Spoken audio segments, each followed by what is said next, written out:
Nice watches.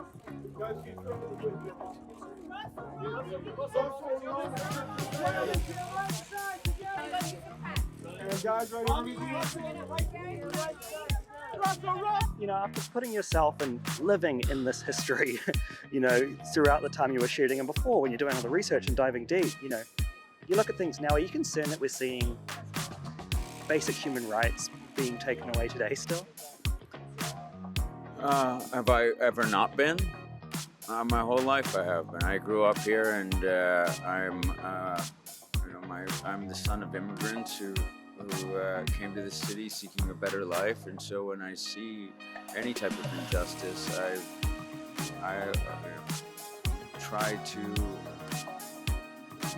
to engage with it. I don't shy away from it, and I like to think that by taking on a film of this nature, I'm sending a certain message with it as well. So, you know, sometimes we question if filmmaking is a frivolous endeavor. I think not, especially with a film like this. Hey, Rami! Straight ahead, my friend. Rami!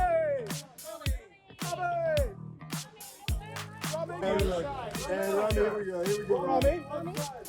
Rami, straight ahead, second row. And Russell right here, sir. Mr. Crowe, Mr. Crowe on the right side, Russell. Russell, right. Do you think now we're better at recognizing abuse of power when we see it than people were in the 30s? Oh, I don't think so. I think, you know, one of the interesting things about history is it doesn't seem to teach us anything. You know, we go through the same cycles of greed and stupidity. And, you know, even in my lifetime, I've witnessed some very strange decisions being made collectively by people. You know, it's a timely film, but it's not necessarily about our time now. It's about who we are as humans, really.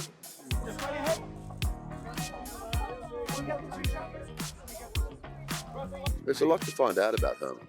You know, an interesting thing about this particular man and the particular period of time we're talking about, it's very well documented. You know, I signed on in 2019 to do the film, but such are the vagaries of independent film that it took 5 years for us to get on the film set and actually begin to make it.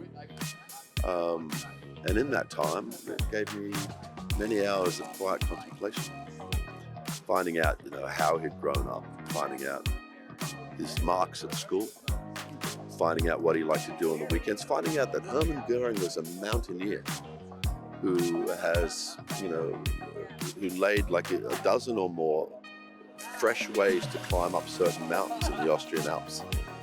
Now, when you know that about the man, you know, he'll start from the bottom of a mountain and he'll climb all the way to the top. It's psychologically a very interesting thing to learn about somebody.